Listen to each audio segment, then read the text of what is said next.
A mochi moment from Mark, who writes, I just want to thank you for making GLP-1s affordable. What would have been over $1,000 a month is just $99 a month with Mochi.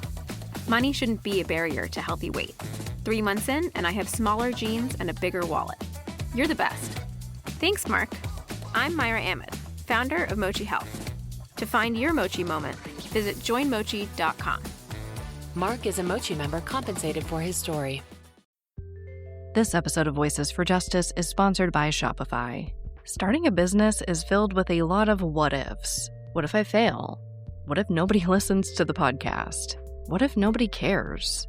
It can definitely be hard to get over that doubt and uncertainty, but making that leap was one of the best things I've ever done, and it's great to know that I'm not alone with a business partner like Shopify.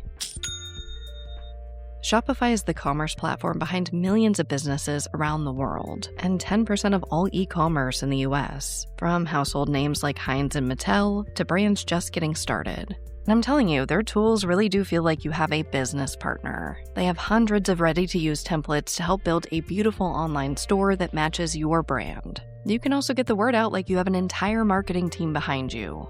Easily create email and social media campaigns wherever your customers are scrolling or strolling. And if you get stuck, Shopify is always there to help with their award-winning 24/7 customer service. It's time to turn those what-ifs into with Shopify today. Sign up for your $1 per month trial today at shopify.com/justice. Go to shopify.com/justice. That's shopify.com/justice.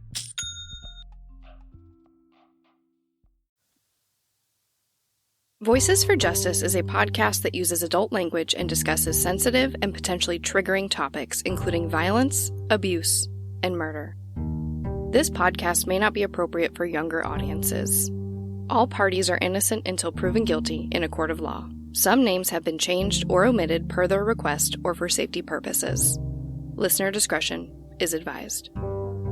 My name is Sarah Turney, and this is Voices for Justice.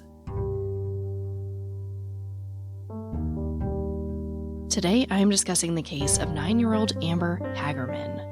In 1996, Amber was riding her bike in a parking lot in Arlington, Texas, just a few blocks from her grandparents' home, when a man grabbed her from her bike, threw her in his truck, and drove away in broad daylight. 4 days later, Amber's body was recovered from a nearby creek. After 26 years of frustration, Amber's family and law enforcement are imploring the public to continue to share Amber's case. And Amber's mother is begging for the public to see her daughter as more than just the girl who inspired the Amber Alert. This is the case of Amber Hagerman. Amber Renee Hagerman was born on November 25, 1986 in Arlington, Texas, to her parents Richard and Donna. 4 years later, her brother Ricky was born. Unfortunately, Amber's parents didn't have a great relationship, and Donna has stated that Richard became abusive. Around 1995, when Amber was 8 and Ricky was 4, Donna left Richard and began her journey as a single mother.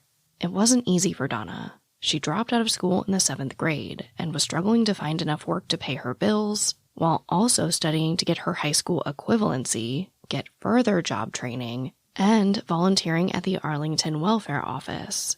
Despite times being pretty turbulent for the family, Amber still thrived. She attended Berry Elementary where she got straight A's, and even received the Principal's Award for Excellence. Here is a clip of Amber herself talking about this award in 1995. You got a Principal's Award here for excellence. That's a pretty big deal, isn't it? Yes. What'd you do to get that? I had to get A on a row, A, B on a row, and I had to do good things in the class and help. Amber really seemed like your typical, maybe a little bit shy, but very sweet little girl. Her favorite song was America the Beautiful, specifically the line "For Amber Waves of Grain." Her favorite Christmas carol was the 12 Days of Christmas, and she acted like a second mother to her little brother Ricky. Amber was also in Brownies. But in her free time, she mostly liked to play with her Barbies with her best friend Amanda and ride her brand new pink bike that she'd just gotten for Christmas. Getting this bike was a pretty huge deal for Amber. Even though Donna worked very hard to make ends meet, there just wasn't a lot of money to go around, even with the government assistance she received. Donna has said that because of this, Amber was a very mature little girl for her age, and she often worried about the family having enough money to live and eat. One thing that I think makes Amber's case very unique is that her and her family's lives were being documented shortly before she lost her life. A few months before Amber was abducted and killed, the family participated in the production of a TV documentary special from local news station WFAA-TV in Dallas about welfare reform. They were essentially documenting Donna's struggles to live and get off welfare after leaving Richard. In documenting Donna, they also captured a lot of video footage of Amber. That's actually where the clip of her talking about her Principal's Award came from. They capture Donna going to local charities to get free winter clothes for her kids, as well as a very touching moment where Donna was able to finish her layaway payments to get Amber a new Pocahontas outfit, doll accessories, and bed sheets for her 9th birthday. This television special was set to air just a few days after Amber went missing. But then, of course, the unthinkable happened. On Saturday, January 13th, 1996, 9-year-old Amber and her 5-year-old brother Ricky were at their maternal grandparents' house with their mother Donna. It was an unusually warm winter day, so the kids ask if they can ride their bikes outside. Donna agrees under the condition that they only ride around the block and don't go any further. So at 3:10 p.m., Amber and Ricky set out on their bikes. But soon after, they saw something that caught their eye. In a nearby parking lot, just 0.2 of a mile from where their grandparents' house was, they saw a ramp. This ramp was actually a loading ramp behind an abandoned Winn-Dixie grocery store. So, like kids do, they rode their bikes to the ramp so they could play. After a few minutes, Ricky decides to go back to his grandparents' house. It doesn't seem like anything in particular prompts Ricky to do this, other than just not wanting to be in trouble for leaving the block. When Ricky gets back to the house, they ask where Amber is. Ricky explains that they did leave the block and Amber was still at the parking lot of the abandoned grocery store. So they tell Ricky to go right back outside and get his sister. But when Ricky gets there, Amber's pink bike is in the parking lot, but Amber is gone.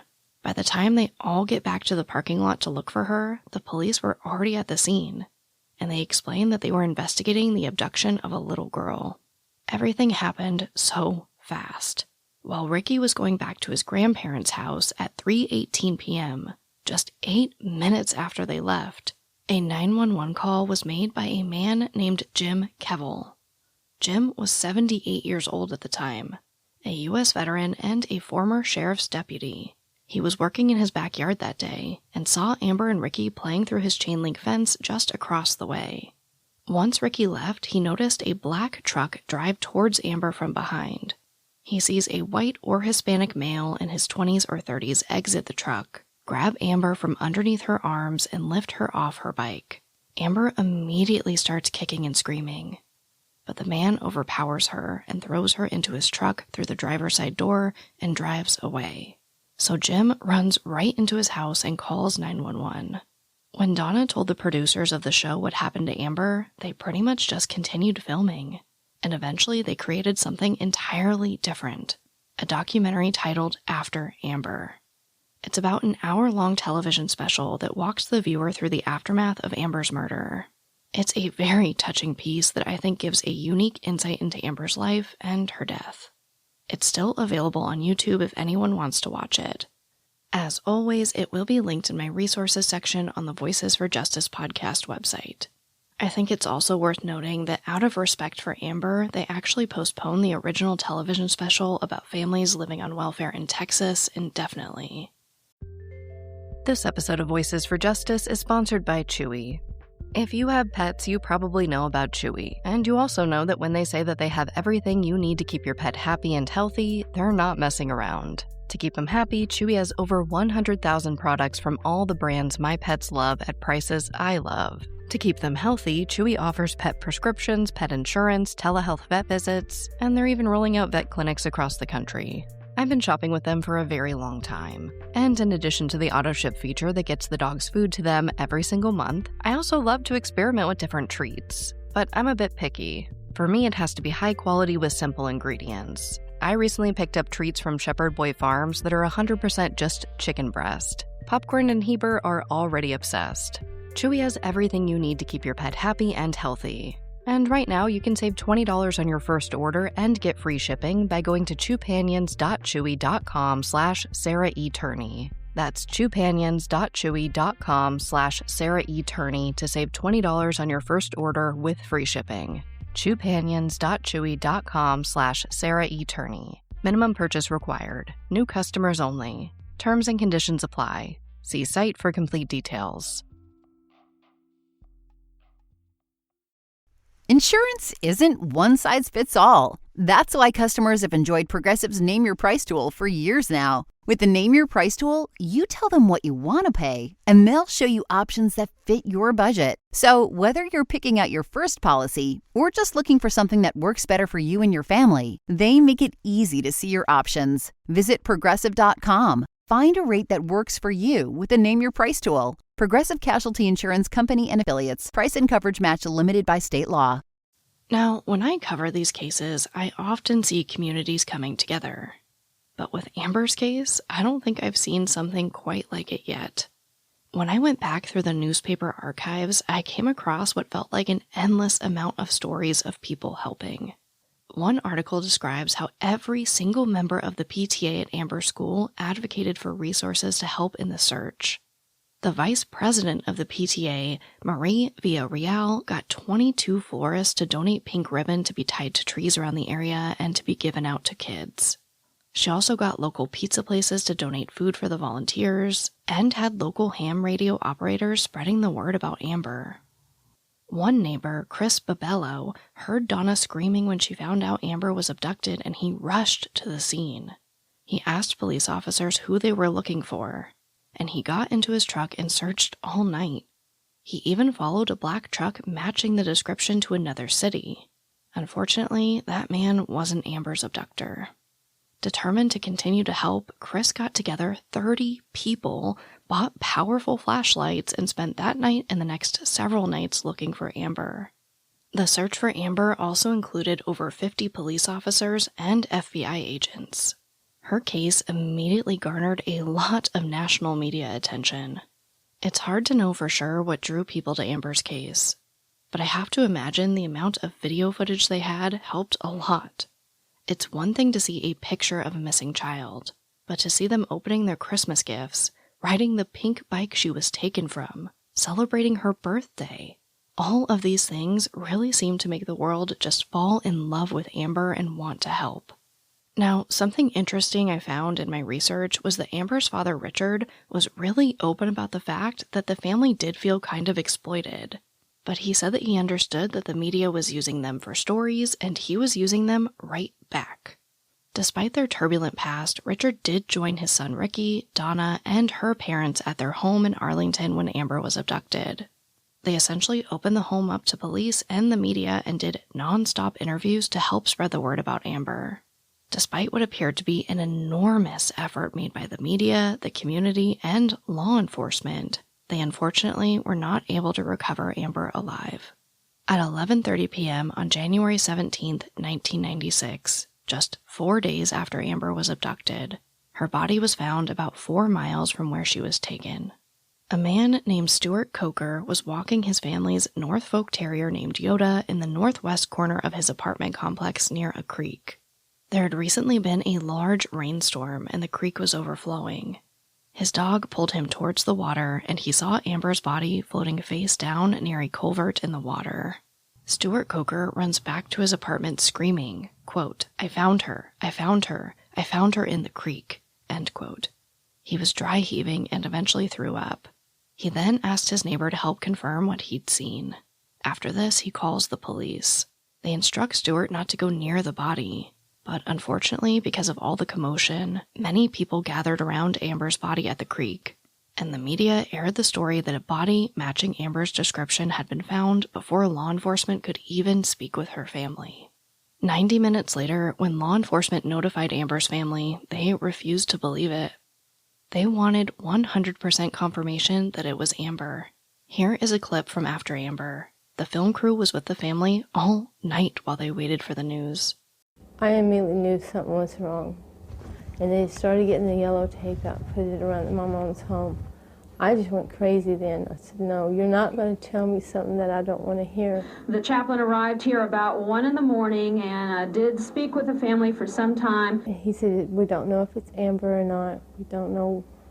I work with the investigators. The investigators work with me. We try to make sure that we're getting good information to the victims. And we just, sit around, we waited, we listened to the news. We just kept hoping and praying that it wasn't Amber. Everybody knew something and nobody knew nothing. As people comes up and say, oh, I know how you feel right there. That's what I used to think too, but you don't know how you'd feel unless it happens to you. Nothing on the record, nothing official yet. I know they were dying for information and there wasn't anything that I could give to them until we got the final word. That wait was the worst wait I ever had in my life. Now tonight, police believe, are not confirming, but witnesses say we waited hours and hours, and that was so hard. But I know in a little way I knew that it was Amber. It came out of a creek bed that lies a little bit down low. And when they finally told me it was her, of course I didn't believe it.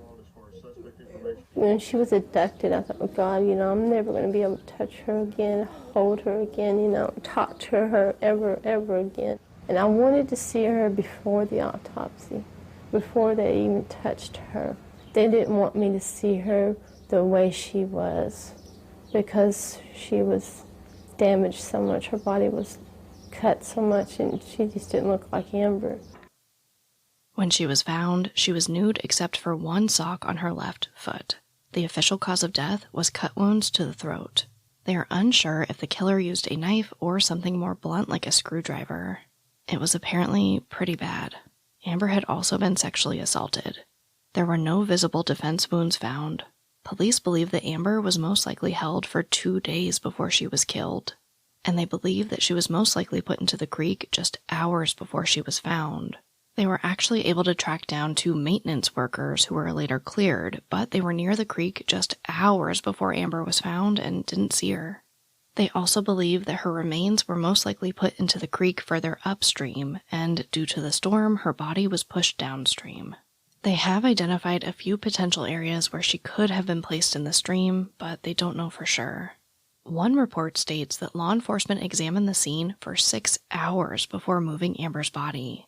It appeared that most of the potential suspect DNA was likely washed away, with one investigator stating that thousands of gallons of water washed over her body. But just last year, in 2021, after being pretty vague about any suspect DNA, law enforcement announced for the first time that they do have a sample. I will talk more about that towards the end of the episode, because in 1996, this sample didn't do much for them. Amber's funeral was held 3 days later at the First United Methodist Church. She was then laid to rest at the Moore Memorial Gardens. It's hard to say for sure how many people attended her funeral, but from the video clips I saw in the After Amber documentary, it didn't look like there was an empty seat left in the church, and there were more flowers than I've probably ever seen in my life. When the news broke that Amber's body was found, the community once again rallied around her family. There were so many people at Amber's grandparents' house that wanted to donate money or give a gift that they had officers escort each person to and from the door. In one interview, police officer Mike Sheehan, who was escorting some of these people to and from the door, broke down. He said that he'd never seen anything like it in his life. He knew these people and this community, and he says that so many of the people who gave to Amber's family didn't really have anything to give. Donna would end up donating hundreds of stuffed animals to the nonprofit organization The Warm Place. They offer grief support for children and their families who have experienced the death of a loved one, and they helped Donna and Ricky a lot. They're actually still around today. You can visit thewarmplace.org to learn more or make a donation. I will definitely be making a donation in Amber's honor, and I would love it if you joined me. After 2 weeks of living in her parents' house, Donna and Ricky finally went home without Amber. In the After Amber documentary, you can just see the difference in Donna before and after Amber went missing. It's honestly heart-wrenching, but I do think that it's really powerful. Now, let's talk about the investigation into Amber's abduction and murder. Stick with me because it's a tough one. As of 2021, they've only gotten about 7,000 leads. And as of recording this episode, Jim Kevill, the man who made the original 911 phone call, is the only witness to Amber's abduction, and he's since passed away.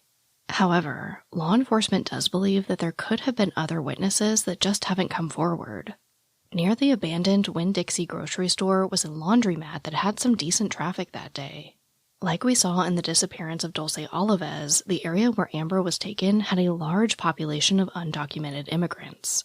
So, over the years, law enforcement has basically begged for witnesses to come forward, stating that their immigration status will not be questioned, and stating outright that they will not deport anyone who comes forward with information. They reiterated this again just last year in the 2021 press conference recognizing the 25-year anniversary of Amber's abduction and murder. They also believe that because Amber was kept alive for 2 days before being killed, that most likely the perpetrator had an accomplice or told someone what happened. When I was researching Amber's case, I dug deep into these older newspaper articles, and the main conversation in the 90s around the investigation was looking into local sex offenders. When Amber was killed, there were 204 sex offenders living in Arlington, Texas, with 49 of them living in the same zip code where Amber was killed. The concern was that there appeared to be a high concentration of offenders in the area. Amber's death absolutely terrified and outraged the community. Article after article was coming out about sex offenders in the area, and there was a killer on the loose. Berry Elementary, the school Amber attended, reported record numbers of parents escorting their children to school instead of letting them walk. In countless articles, journalists would interview members of the community who demanded Amber's killer meet the same fate Amber did, or worse. Of course, Amber's story would later become notorious because of the creation of the Amber Alert, and I will get to that. But I don't think a lot of people know that fighting for stronger sentences for sex crimes against children was what Donna, Richard, and the entire community was fighting for at this time. Essentially, they wanted them to receive life sentences with no chance of parole.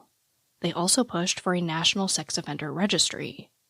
After ruling out that this obviously wasn't a robbery or motivated by money at all, considering there was no ransom, the Arlington Police Department did focus on sex offenders in the area. However, in 1996, the Fort Worth Star-Telegram, who did amazing coverage on this case, by the way, published an article titled, quote, "Most sex offenders don't fit killer profile." In this article, journalist Meade Nix speaks with Assistant City Manager Ricky Childress, who oversaw police operations at this time. He explained that, quote, "The people who would commit these types of crimes are a small, violent group of people. Of the 49 registered in East Arlington, probably 90 to 95% are not serious suspects." End quote. Now, this is so hard because police have already stated that they do believe that the man who abducted and killed Amber was not passing through and was most likely an Arlington resident. So this really narrowed down the pool of persons of interest. It is hard to tell for sure what the police have or don't have. But from the articles I read, it seems like they were really just grasping at straws, investigating every single lead they could. They did ask Jim Kevill, the man who witnessed Amber's abduction, to undergo hypnosis, but he refused, stating, quote, "I don't believe you ought to fool with your brain," end quote. They even followed an anonymous tip from a man who said he had a vision that Amber was in a park. In 1996, Detective Randy Lockhart told the Fort Worth Star-Telegram, quote, "To be honest with you, those are being looked into just like any other tip. Because on the phone, it's really hard to tell who's a psychic and who the bad guy is," end quote.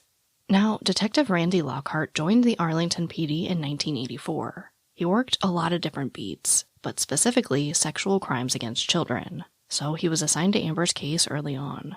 He has since retired, and in September 2021, he gave a pretty candid interview to the Cleburne Times-Review. He criticized other departments who were unwilling to share information while Amber was missing, saying he believes it could have led to Amber being recovered alive. He also revealed that he was quite suspicious of a man Donna was dating during the investigation. The man later had a seizure, crashed his vehicle, and passed away. But Lockhart admits that he spent a lot of time thinking he could have been involved in Amber's death. At DSW, we ask the important questions, like, what shoes are you going to wear? Whether you're prepping for wedding season, festival season, or just planning the ultimate vacay, the right shoes can make or break an RSVP. So own the moment. You've got big plans, and we've got just the shoes. At the perfect price, of course. Get ready to get ready with Designer Shoe Warehouse. Head to your DSW store or dsw.com today and let us surprise you. This episode of Voices for Justice is brought to you by Quince. I've been trying to be more intentional about what I wear each day. I'm leaning into pieces that feel effortless, comfortable, and still put together. And Quince has been my go-to. The fabrics feel elevated, the fits are flattering, and everything just works without overthinking it. They use premium materials like 100% European linen, organic cotton, and ultra-soft denim. And the best part? Everything is priced 50 to 80% less than similar brands. They work directly with ethical factories and cut out the middlemen, so you're paying for quality and craftsmanship, not brand markup. I recently just ordered their tiered linen dress, of course in black. I wanted to pair it with one of my favorite pairs of brown wedges. The problem was, I didn't have a brown purse. So I got that from Quince too. It's one of my favorite outfits. It's easy, effortless, and feels amazing, especially as we're getting a little bit warmer here in Phoenix. Refresh your everyday with luxury you'll actually use. Head to quince.com/justice for free shipping on your order and 365-day returns. Now available in Canada too. That's QUINCE.com/justice for free shipping and 365-day returns. Quince.com/justice. After a few months of frustration, in March 1996, the Amber Hagerman Task Force was announced. This team was made up of 45 Arlington investigators, 30 FBI agents, and many other agencies from around the country. This task force would work on Amber's case for just over a year. They traveled around the country interviewing potential suspects and meeting with other departments. Of course, they looked into both of Amber's parents and administered polygraph exams. They were entirely cleared. They also held brainstorming sessions with other agencies, but eventually in June 1997, after spending over $1 million on the investigation, the Arlington Police Department did announce that they were shutting down the task force. Of course, Amber's family was pretty crushed. Patty Wetterling, mother of Jacob Wetterling, an 11-year-old boy who was abducted at gunpoint in St. Joseph, Minnesota in 1989, spoke out against them shutting down the task force, citing that Jacob's had been open for 8 years. Ultimately, they lost the fight and the task force was shut down. A U-Haul carried away about 100 boxes filled with files to be stored at another facility in the city. There are currently no named persons of interest or suspects in Amber's case. Outside of the official investigative efforts put forth in Amber's case, Donna and Richard worked very hard to keep Amber's name in the media, and they pushed for legislation to create harsher laws for sex crimes against children. In March 1996, Donna and Richard went to the White House to watch President Bill Clinton sign the Amber Hagerman Protection Act, an act that pushed for anyone convicted of 2 sexual offenses against children to receive life in prison. In April 1996, Donna made a public plea to Amber's killer. She was inspired by the mother of a victim who wrote a letter to her son's killer that prompted him to turn himself in. It's a heart-wrenching letter. In it, Donna writes, quote, "My little girl did nothing to you. Why did you terrify her? Why did you take her clothing from her? Why did you touch her where you were not supposed to? Why did you hurt her? And most of all, why did you kill her?" End quote. Donna would write at least one more letter, but her cries for answers unfortunately did not lead to the killer turning himself in. Donna continues giving interviews and doing press conferences about Amber to this day. Of course, a huge part of Amber's story is how she inspired the Amber Alert system. For those of you who may not know, the Amber Alert is America's missing broadcast emergency response. These are the alerts that you get on your phone, see on freeway signs, the radio, TV, etc. It varies from state to state, but it's basically an alert system to make sure as many people as possible know when a child is abducted. But let me tell you why I didn't lead with this. Over the years, Donna has made many statements about how proud she is that Amber's legacy lives on to help other children. But she also expressed frustration that Amber sometimes gets lost in her own story. She becomes a footnote of sorts in how the Amber Alert was created. At the 2021 press conference for the 25th anniversary of Amber's murder, Donna stated, quote, Amber would be very proud of the program. But I also want people to remember that Amber sacrificed her life for it, and I don't want anyone to forget her." End quote. So that's why I didn't lead with the Amber Alert system. Although it is truly incredible what has come from Amber's tragic death, Amber still needs our help. And in an episode about her, I just think that should be the focus. But I do want to take a little time to not only honor Amber, but the woman behind the idea. Diana Simone's story gets kind of lost in Amber's, which is totally understandable. But she also deserves some recognition. In 1996, Diana was working as a massage therapist in Fort Worth. After Amber's body was found, she was speaking with her client, Reverend Tom Stoker, and she broke down crying over what happened. She didn't understand why there wasn't some type of alert system for abducted children like there were for things like weather emergencies. Diana suggested that these alerts could be sent out to cell phones, but the Reverend suggested radio broadcasts. Apparently, Diana stops this massage mid-service and calls her local radio station, KDMX 102.9 FM, sobbing, suggesting Amber's plan. This would be an alert system to notify people in the area when a child goes missing. Host Kim Ashley asked Diana to call the station's manager, Jennifer Grimm. Jennifer Grimm asked Diana to write a letter to the station, and the rest is history.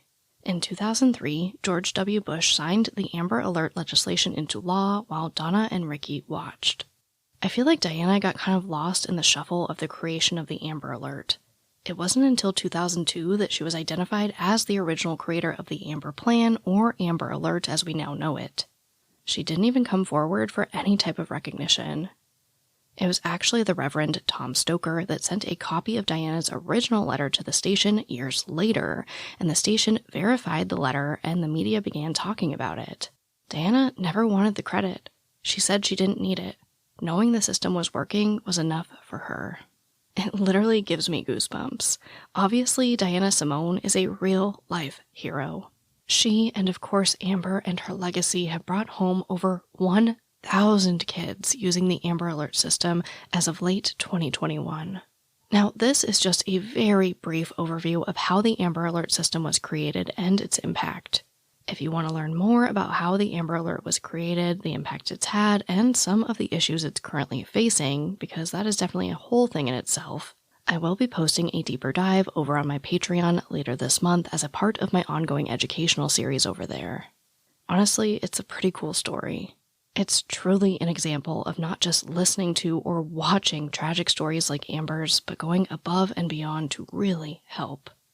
In January of 2021, the Arlington Police Department held a press conference in the parking lot where Amber was taken for the 25th anniversary. Donna continues to fight for Amber. Hi, I just wanted to let everyone know about my daughter, Amber. She was just 9 years old. She loved school. She loved riding her bicycle. She loved being a little mommy to her little brother, Ricky. I miss her every day, and she's just so full of life, and I want to know why. Why her? She was only a little girl. And to Amber's killer, I'm asking you today, please, turn yourself in. Give Amber justice. Amber needs justice, deeply, deeply needs justice. And to anyone who has seen or heard anything about Amber's case, please come forward. Thank you. We also get a little more clarification about the DNA collected from the scene way back in 1996. And I have to give credit to the Arlington PD, because they maintained this sample for 25 years, waiting for technology to advance. And so the question, if you didn't hear, was more about the evidence. Well, I will tell you that the condition that we found Amber, it was difficult to collect some evidence, and it made it very difficult for us a case. I will tell you that we do have some evidence, and I really don't want to disclose all the evidence at this time. The reason is that we want to make sure that the killer knows what happened. And he knows that if we have that evidence, we can specifically ask him, and it can identify him and corroborate his story. Technology from DNA has progressed since the 80s and the 90s. And we're very excited because we continually try to be aggressive and trying to meet new technology head on with this case. And we're excited because this year there is new technology when it comes to DNA, and we're excited about this year being able to submit that and hope that we can get a better DNA profile on the killer.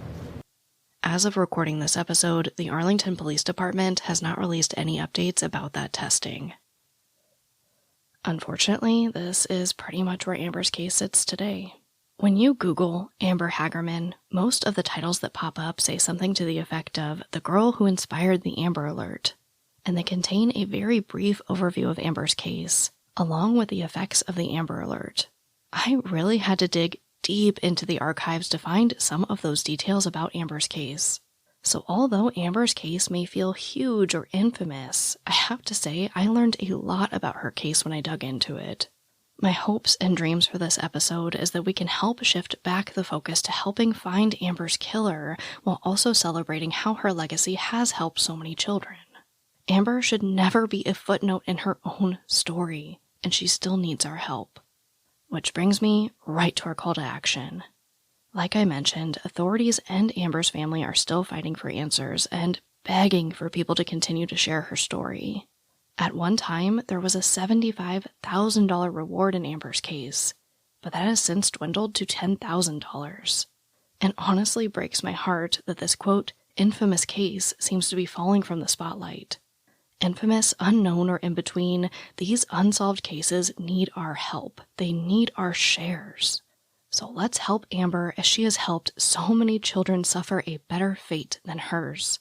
Please share Amber's story. If you've shared it before, share it again. Share her mother's pleas. Share law enforcement's pleas. Just share something. Amber Hagerman was only 9 years old when she was abducted on January 13th, 1996 in East Arlington, Texas. Amber was a white female who was 4 foot 7 inches tall and weighed approximately 74 pounds. She had beautiful blue eyes and dark brown hair. Her body was found 4 days later at the Forest Hill Apartments, now called the Hudson Apartments. The man that took and presumably killed Amber was a white or Hispanic male in his 20s or 30s, under 6 feet tall, with dark brown hair and a medium build. He was driving a black, full-sized pickup truck, possibly a Ford. The truck could have been from the 1980s or 1990s. It was in good condition at the time, with no chrome detailing, and it was not a four-wheel drive. It also had a back window that did not open.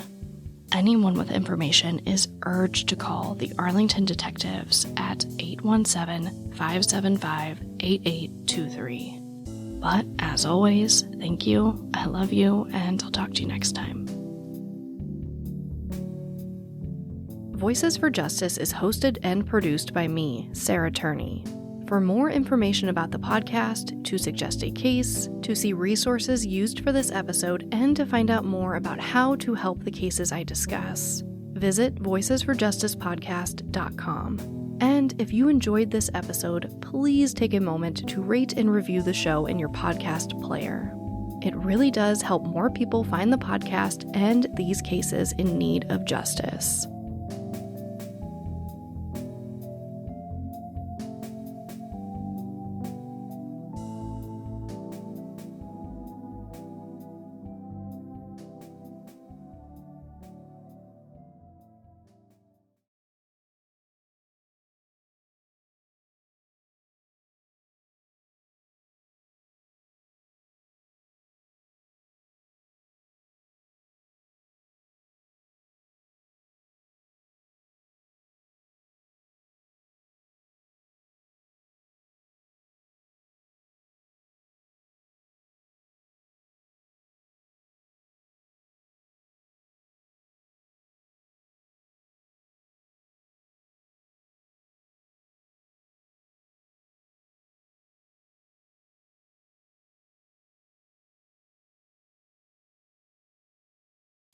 Hey guys, welcome to the Voices for Justice Secret After Show. This was a hard one.